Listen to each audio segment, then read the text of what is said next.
Wa minal mustahabbil mutaakkidi ihya'u ma bainal isya'ain bi salatin wa huwal afdalu aw tilawati qur'anin aw dzikrin lillahi ta'ala min tasbihin aw tahlilin aw nahwi dzalik. Wa minal mustahabbil mutaakkidi, dan termasuk yang disunahkan lagi dikuatkan. Artinya sunnah yang dimaksud adalah sunnah yang sangat ditekankan dan dianjurkan adalah ihya'u ma bainal isya'ain, menghidupkan waktu di antara dua salat, yaitu maghrib dan isya. Dengan apa menghidupkannya? Bisalatin, dengan salat. Wa huwal afdal, dan itu lebih afdal. Menghidupkan dengan salat adalah paling afdal, karena waktu antara maghrib dan isya cukup panjang, sehingga sebelum masuk waktu isya dianjurkan kita untuk menyibukkan diri dengan beribadah. Itu yang dimaksud dengan menghidupkannya, menyibukkan diri dengan beribadah.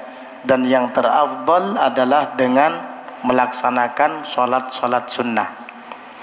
Jangan disibukkan waktu antara maghrib dan isya dengan menonton TV atau duduk ngobrol membicarakan hal-hal yang tidak bermanfaat. Sayang, karena waktu antara maghrib dan isya ini memiliki khususiyah, keistimewaan tersendiri, seperti yang nanti yang akan beliau jelaskan kepada kita. Au tilawati Qur'anin, atau diisi dengan membaca Al-Quran. Biasanya ada di sebahagian tempat mereka duduk bareng sambil bertadarus membaca Al-Quran. Yang satu membaca, yang lainnya mendengarkan. Selesai yang satu ini dilanjutkan lagi oleh orang yang berikutnya, dan yang lainnya menyimak. Begitu seterusnya. Au dzikrin lillahi ta'ala, atau sibuk dengan berzikir kepada Allah Ta'ala. Apa zikir itu? Min tasbihin, daripada bertasbih, au tahlilin, atau bertahlil. Bertasbih mengucap subhanallah, bertahlil mengucap la ilaha illallah. Kalau kita membaca Ratibul Haddad, biasanya semuanya ada di situ.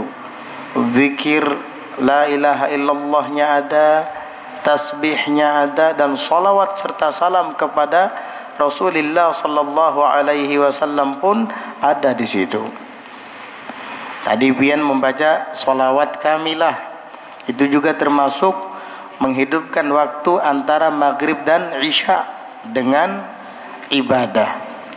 Au nahwi dzalik, atau yang semisal dengan itu, seperti belajar mengajar tentang ilmu-ilmu agama yang pada malam hari ini kita laksanakan. Ini juga termasuk menghidupkan waktu antara maghrib dan isya. Qala an-nabiyyu alaihi salatu wassalam, bersabda Nabi kita Muhammad alaihi salatu wassalam, man shalla ba'dal maghribi 6 raka'atin la yafsilu bainahunna bikalamin adalna lahu ibadatas 12 sanatan. Barang siapa yang salat setelah maghrib sebanyak 6 rakaat, maksudnya salat sunnah 6 rakaat, la yafsilu bainahunna bikalamin, ia tidak memisah di antaranya, di antara salat yang 6 rakaat ini, bikalamin, dengan perkataan, tidak dipisah dengan perkataan duniawi.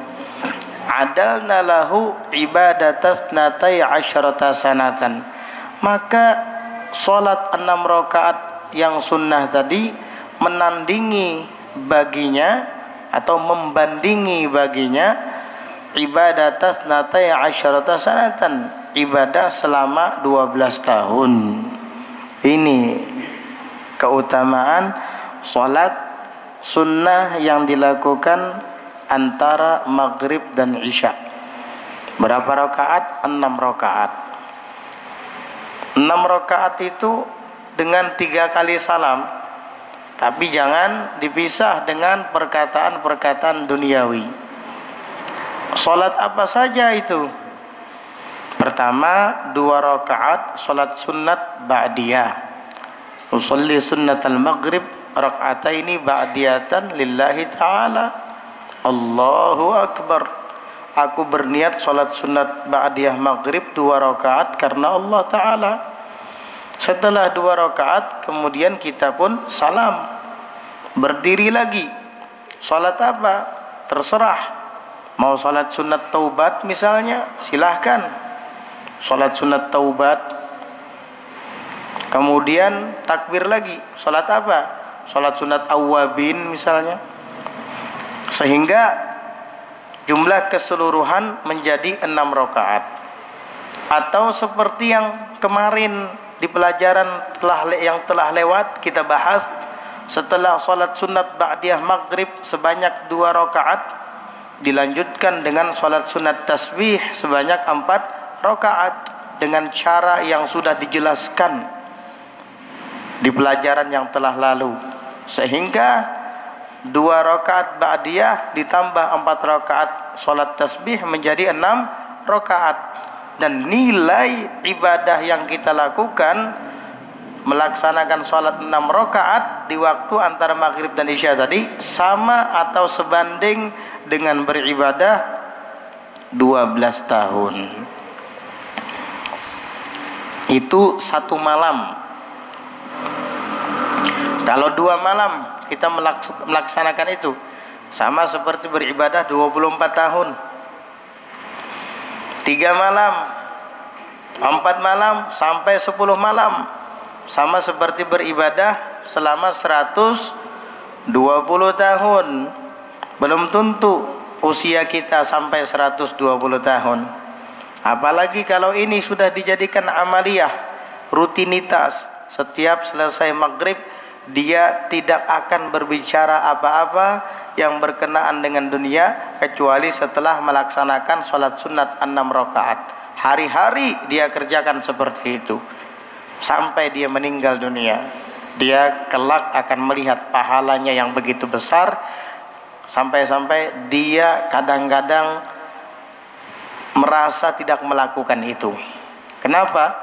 Karena pahala ibadah yang dia saksikan ratusan tahun, sedangkan umurnya baru 50 tahun atau mungkin hanya 40 tahun.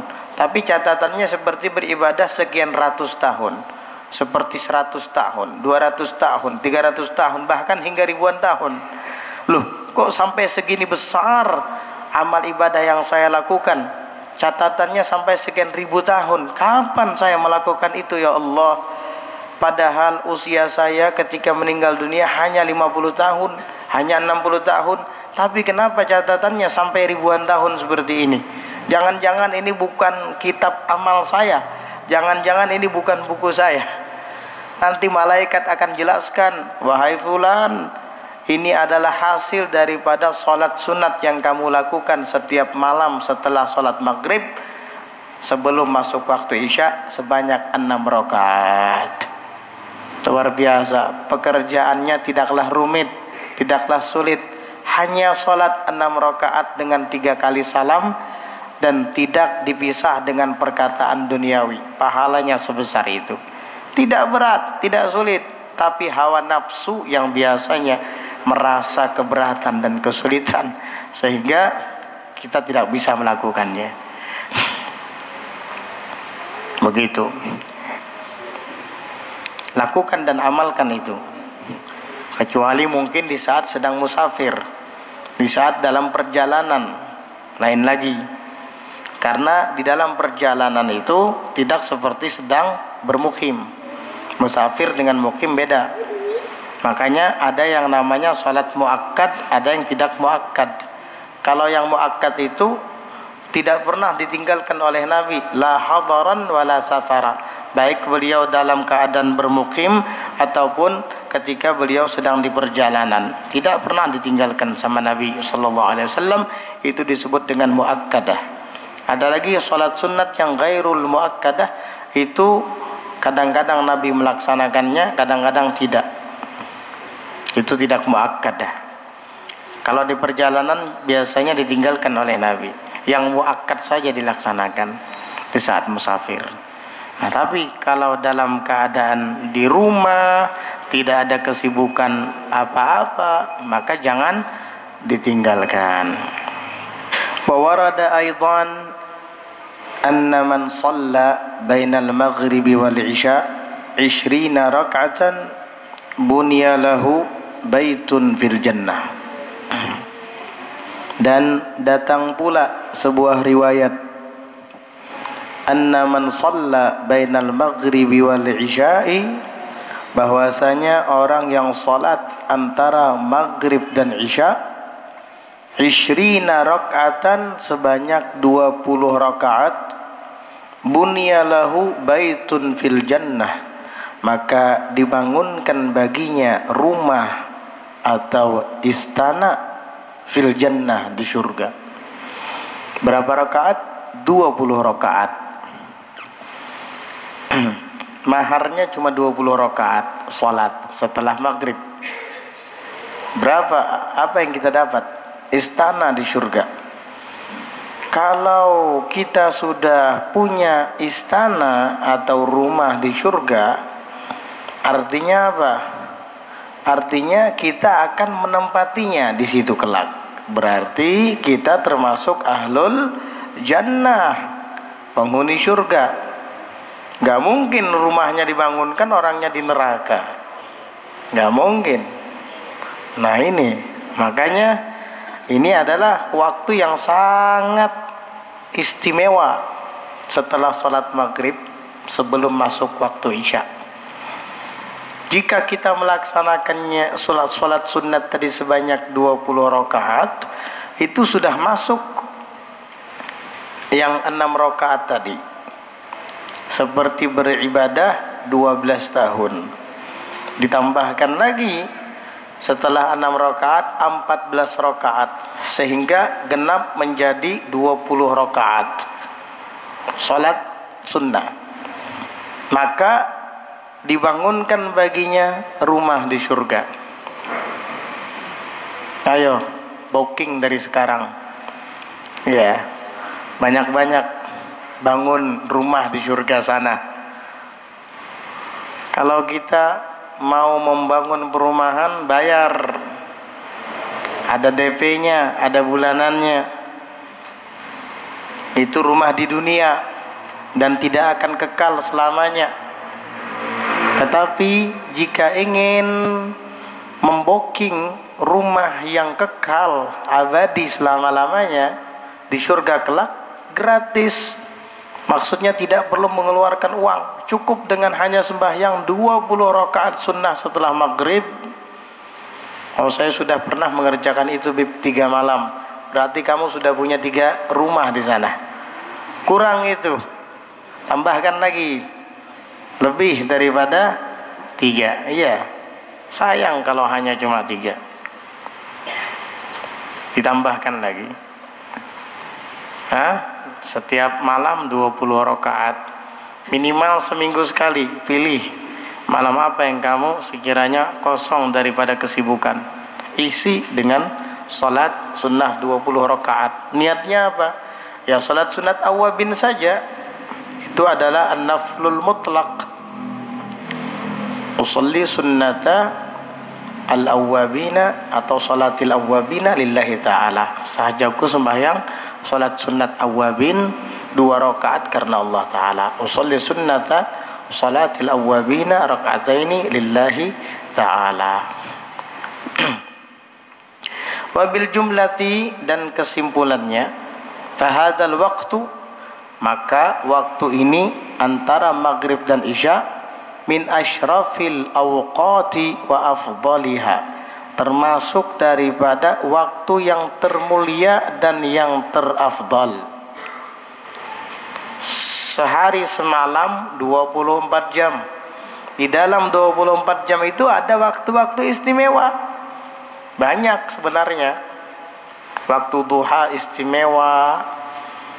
Iya, dan ini juga antara maghrib dan isya waktu yang istimewa. Kalau ini adalah waktu yang istimewa, jangan dibuang-buang. Jangan lalai. Isi dengan banyak-banyak beramal.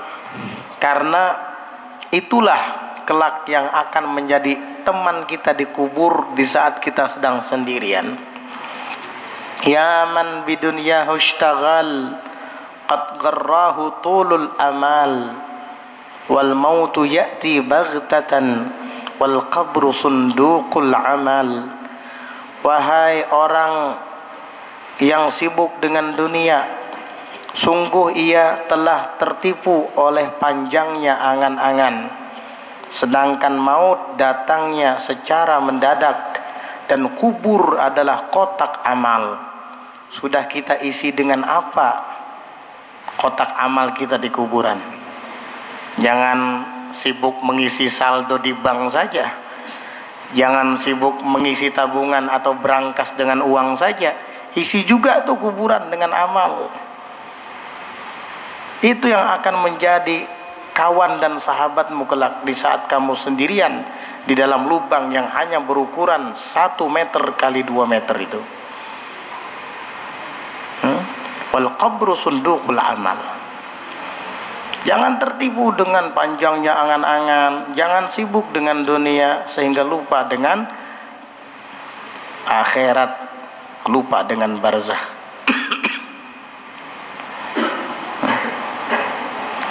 Ya ayyuhal ghafilu an maulahu unzur bi ayyi amalin talqahu ama alimtal mauta ya'ti baghtatan ama alimtal mauta ya'ti musri'a wa laysa lil insani illa ma sa'a wa laysa lil insani min ba'dil ajal illa alladhi qaddamahu minal amal. Ya ayyuhal ghafilu an maulahu, wahai orang yang lalai dari Tuhannya, unzur bi ayyi amalin talqahu, perhatikan dengan amal apa kelak engkau akan berjumpa dengannya. Apa yang kamu bawa ketika berjumpa dengan Allah di yaumul hisab? Ama alimtal mauta ya'ti musri'a, tidakkah kamu tahu kematian itu datangnya secara cepat? Hanya benar tadi berawaan lawan aku. Kasa ada percaya, amun ada pengumuman di masjid, inya meninggal hanya benar lewat tadi. Bujur meninggal, tabrakan lawan motor tronton. Oh, gak disangka kan, gak diduga-duga kan? Rasa gak percaya karena baru aja tegur sapa dengan dia. Ama alimtal mauta ya'ti musri'a, tidakkah kamu tahu kematian itu datangnya secara cepat, mendadak? Walaysa lil insani illa ma sa'a, tidak ada yang dimiliki oleh manusia kecuali apa yang telah ia amalkan, yang telah ia usahakan. Apa yang kamu usahakan di dunia ini? Amal baik, ya itulah milik kamu nanti. Tapi kalau yang kamu usahakan, amalkan, lakukan adalah perbuatan yang buruk, itu juga nanti akan menjadi amalmu, kawanmu. Na'udzubillah. Wa laysa lil insani min ba'dil ajal illa allazi qaddamahu minal amal.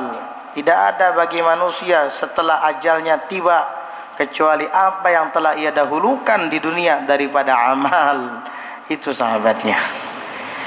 Nah, ini waktu yang sangat berharga, jangan dilewatkan dengan kelalaian. Fatata'akkadu imaratuhu, maka ditekankan dan dikuatkan sekali imaratuhu, memakmurkannya, biwadhaifit ta'ati, dengan kegiatan-kegiatan tugas-tugas ketaatan, wa mujanabatil ghafalati wal batalat, dan menjauhi kelalaian-kelalaian, wal batalat, dan kesia-siaan, kelalaian dan kesia-siaan. Jangan nonton TV, jangan sibuk dengan chat-chatan, jangan sibuk dengan ngobrol tidak karuan. Ini waktu yang sangat berharga untukmu. Kelak di hari kiamat kamu akan menyesalinya apabila kamu lewatkan begitu saja. Tapi sudah tidak ada gunanya lagi penyesalan di hari kiamat. Mau kembali lagi ke dunia? Enggak ada. Di dunia sudah hilang, habis, hancur semua, enggak ada lagi. Kamu enggak bisa lagi kembali. Makanya Imam Ali bin Abi Thalib itu selalu menasihati. Kata beliau, la dara lil mar'i ba'dal mauti yaskunuha illa alladhi kana qablal mauti baniha. Tidak ada tempat tinggal setelah mati nanti yang ditempati oleh seseorang illa allati qablal mauti baniha, kecuali tempat tinggal yang ia bangun sebelum dia meninggal. Nah ini nih, rumah-rumah di surga itu sebelum kita meninggal kita bangun duluan. Caranya tadi apa? Laksanakan sholat sunat 20 rakaat setelah sholat maghrib. Nggak bisa setiap malam, seminggu sekali, atau sebulan sekali, atau mungkin 3 bulan sekali. Nggak apa-apa, bangun saja terus rumah kamu di sana. Illallati kana qablal mauti baniha, fa in banaha bi khairin taba maskanuha, wa in banaha bi syarrin khaba baniha. Jika ia membangunnya dengan kebaikan, maka akan indah tempat tinggalnya. Wa in banaha bi syarrin khaba baniha, dan jika ia membangunnya dengan keburukan, maka akan kecewa orang yang membangunnya itu kelak. Dia akan kecewa dan menyesal. Tapi tidak ada gunanya lagi penyesalan. Tidak ada gunanya lagi penyesalan. Inilah dunia. Amwaluna lidzawil mirathi najma'uha wa duruna li kharabid dari nabniha. Harta kita kumpulkan, kita tumpuk, bukan untuk kita, untuk ahli waris itu. Untuk siapa? Untuk istri kita yang masih muda, yang masih cantik itu. Ya, kita sudah dikubur jadi makanan belatung. Untuk anak-anak kita, nanti istri kita kawin lagi sama laki-laki lain, ente dinista dan disiksa dikubur. Kasihan. Ente yang banting tulang bekerja sampai lupa sholat, sampai lupa puasa, sampai lupa baca Quran, sampai lupa melakukan ibadah. Akibat itu kamu disiksa dikubur, sementara yang menikmati hartamu istrimu dengan suami barunya. Kasihan. Istrimu dan suami barunya. Kasihan. Ini orang yang sangat kasihan. Ya, anak-anaknya, ya, masih penting anak-anaknya nggak berantem rebutan warisan. Banyak anak-anak yang berantem rebutan warisan. Naudzubillah. Itu. Waduruna li kharabid dari nabniha. Tuh bangunan kita, rumah-rumah kita yang istimewa dan megah, itu kita bangun tahu nggak di atas apa? Di atas bumi yang akan hancur. Ente tingkat aja rumah bak istana, perbesar silahkan. Tapi tahu nggak? Kamu sekarang membangun rumah yang di atas tanah yang akan hancur. Kalau tanahnya hancur hari kiamat nanti, idza zulzilatil ardu zilzalaha wa akhrajatil ardu athqalaha.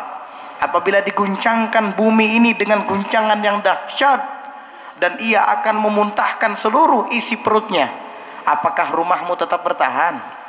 Rumahmu juga dimuntahkan sama bumi. Itu yang kamu bangga-banggakan. Rumah yang sebesar istana, penghuninya cuma dia sama istrinya dan pembantunya. Rumahnya banyak. Siapa yang nempatin kamar-kamar itu? Jin apa?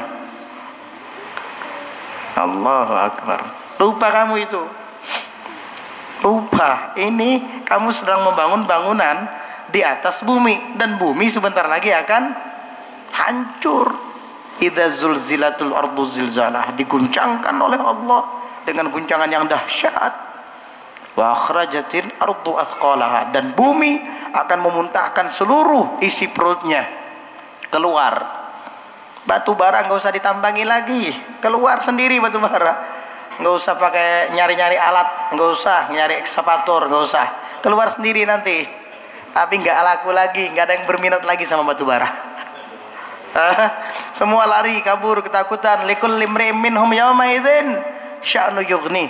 Setiap orang daripada mereka di hari itu ada hal yang menyibukkan mereka masing-masing. Lupa semua. Semua lupa. Takut. Hari apa itu? Hari kiamat. Siapa yang akan menghadiri hari itu? Ya kita ini semua.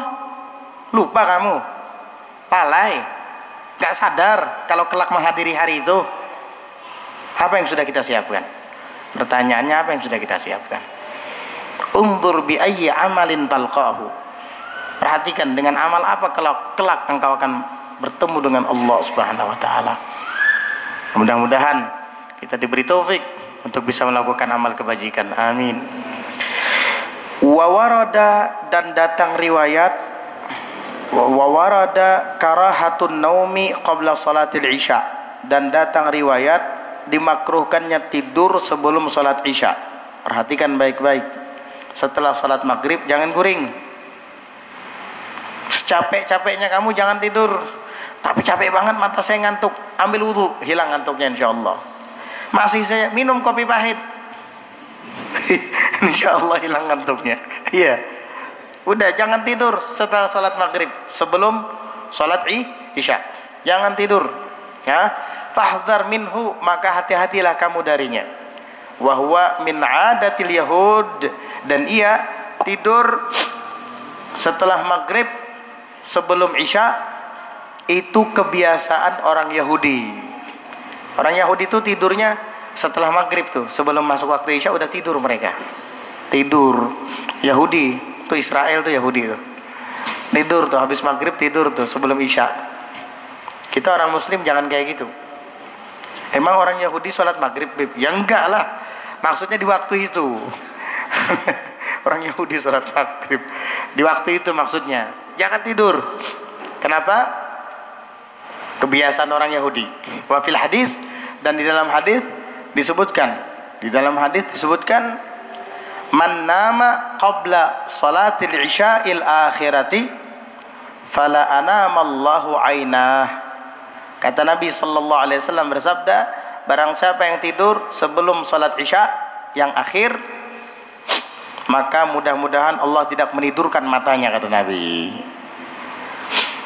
Kamu kalau kebiasaan melakukan tidur sebelum masuk waktu isya, tidur, nanti kamu terbangun malam itu kamu tidak akan bisa tidur. Tidak akan bisa tidur. Sadang sudah memejamkan mata, sadang sudah macam-macam, tetap kada mau tidur. Iya. Bahasa medisnya itu penyakit insomnia namanya. Susah tidur. Kenapa? Karena didoakan oleh Nabi Muhammad sallallahu alaihi wasallam, umatku jangan tidur setelah salat maghrib sebelum isya. Kalau tidur juga saya doakan, kata Nabi, biar nggak bisa tidur malam. Nah, makanya usahakan jangan tidur setelah sholat maghrib. Isya kan waktunya panjang, sampai jam 5 lewat malahan sekarang ya. Kan jam 5 subuh jam 5 masih bisa saya sholat isya. Karena sekarang isya subuhnya jam 5 lewat 7 menit misalnya. Wah, lalu sengaja tidur, pakai alarm, bahaya kamu, penyakit itu. Ada 3 waktu yang kita dilarang tidur. Pertama adalah waktu setelah sholat isya tadi. Setelah sholat maghrib tadi, sebelum sholat isya. Karena itu mengakibatkan penyakit arak. Bahasa Arabnya arak, bahasa medisnya insomnia, bahasa kitanya kadakawa guring malam. Ya itu tuh. Iya. Kemudian setelah sholat subuh jangan dibiasakan tidur. An-naumu ba'da salati subhi yurithu au tamna'ur rizqa. As-subhatu tamna'ur rizqa, hadis. Tidur setelah sholat subuh, bahasa Banjarnya memadar, itu dapat mencegah rezeki, menghalangi kita untuk menerima rezeki. Kada perezekian tuh orangnya tuh. Apalagi nang bangun melandau. Makin nyai. Ini sembahyang subuh, mbak itu memadar pulang. Isyraq balum. Ini terhalang dari rezeki, kada perezekian, apalagi nang melandau. Makanya orang bahari rezekinya dipatok atau ayam. Umma ulun bipai sudah sadang ke situ kemari mencari usaha, tetap kada ada nang cocoknya. Kenapa ulun nilah ngaran ulun kan nang kada pas. Bukan ngaran yang kada pas, kelakuan kamu yang tidak pas. Orang bangunan sembahyang subuhnya melandau. Kayak apa hendak berrezeki hidup. Begitu. Kemudian an-naumu ba'dal 'asr yurithul junun, dan tidur setelah salat asar itu dapat mengakibatkan kegilaan. Jangan tidur setelah salat asar.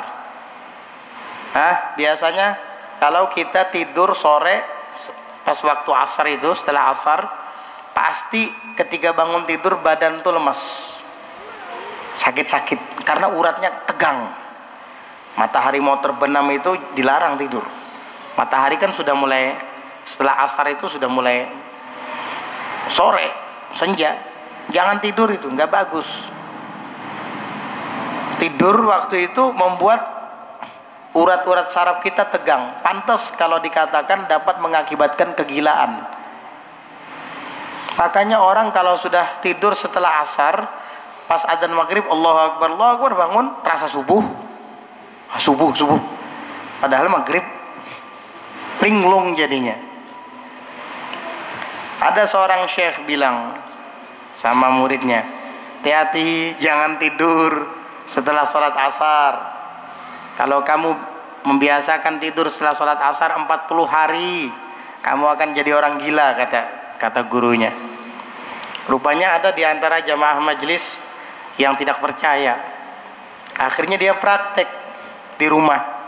Setiap selesai sholat asar tidurnya. Hari pertama kada gila, hari kedua kada gila juga, hari ke-10 tetap waras. Nah, kada gila ya kok. Kenapa jar guru semalam tuh gila? Hari ke-30, sebulan berarti tuh kada gila aja. 10 hari lagi nah gitu. Orang hendak warasnya hendak jadi orang gila. Iya, orang gila aja pengen waras. Dia orang waras pengen jadi orang gila. Subhanallah. Akhirnya apa? Hari yang ke-39 masih belum gila juga. Nah, kata dia, besok hari yang ke-40 gila nggak saya ya? Akhirnya hari yang ke-40 dia sholat asar, tidur dia. Pas tidur sudah sanja parak adzan maghribnya itu bangun nih. Pas bangun, kada gila ya kok. Langsung detik itu juga inya tulak mendatangi rumah peguruannya tadi, rumah syekh tadi. Digedornya rumah syekh, tuk assalamualaikum. Bersanjaan neng itu orang di rumahan beratannya gedor-gedor rumah syekh. Apa jar saya? Waalaikumsalam jar saya. Ada apa? Saya beberapa hari yang lalu, beberapa bulan yang lalu menghadiri majelis pian. Ujar pian, barang siapa yang tidur setelah sholat asar 40 hari maka akan jadi orang gila. Kata syekh, terus kenapa? Saya sudah melakukan itu dan ini hari yang ke-40, tapi buktinya saya nggak gila. Kata syekh, itu ikam gila sekarang. Orang seberatan di rumahan anak pemagriban, ikam gedor-gedor rumah orang, kegilaan ikam nih sidin. Ini gila buktinya sekarang. Burung walet aja bulik ke sarangnya maghrib. Ente marah keluyuran, kalah dengan burung walet. Lebih berakal burung walet. Dasar kegilaan jersey. Tutup syekhnya tak ajutannya langsung bujur jersidin kegilaan. Maghrib sanja menggedor rumah orang, kada kegilaan nah itu. Burung walet aja bulik ke sarangnya. Ya ada, hati-hati. Rumah walet tuh hebat. Iya. Ini sanja duduk di pinggir jalan main game online. Iya, main game online, orang tua aja pulang karena kegilaan itu. Orang tulakan ke masjidan bawa sajadah, babinannya mau kena, nya santai duduk di warung jablay. Astagfirullahaladzim, karena kegilaan itu. Nah, jadi hati-hati ya, tidur setelah sholat asar itu bahaya tuh. Cepat lupa ingatan, cepat pikun nanti. Wa hafidh ala 4 raka'atin ba'da salatil isya wallahu a'lam bis-shawab. Insyaallah nanti kita akan lanjutkan tentang melaksanakan salat sunat setelah isya. Insyaallah kita lanjutkan mungkin setelah bulan Ramadan. Ya, setelah bulan Ramadan. Jadi malam ini kita untuk sementara penutupan dulu ya, karena 2 minggu yang akan datang kita sudah melewati nisfu Sya'ban, dan insyaallah ulun akan menunaikan ibadah umrah pada hari Senin nanti mulai berangkatnya. Doakan mudah-mudahan lancar di perjalanan, berkah, selamat, dan diterima umrohnya, kembali pulang ke kampung halaman dalam keadaan selamat. Amin. Mudah-mudahan pian yang belum pernah melangkahkan kaki ke sana ataupun yang sudah pernah bisa berangkat kembali insyaallah, berziarah ke makam Nabi Muhammad sallallahu alaihi wasallam dan memandang langsung kiblat yang selama ini kita salat menghadapnya insyaallah. Amin ya rabbal alamin. Ulun haturkan permohonan ampun maaf salah khilaf, jika ada salah khilaf baik perkataan atau perbuatan ulun selama berkhidmat di Masjid Al-Falah ini. Mudah-mudahan dimaafkan insyaallah. Dan mudah-mudahan Allah Ta'ala senantiasa selalu memberikan taufiknya, memberikan keberkahannya untuk sisa-sisa umur kita ini, agar kita selalu dapat memanfaatkannya dalam kebaikan, ketaatan, dan mendekatkan diri kepadanya. Fi khairin wa lutfin wa afiyah. Amin. Allahumma amin. Ala hadhihi niyyah wa ala kulli niyyatin salihatin jami'atin syamilah li khairatid dunya wal akhirah wa ila hadratin nabi alaihi wa alihi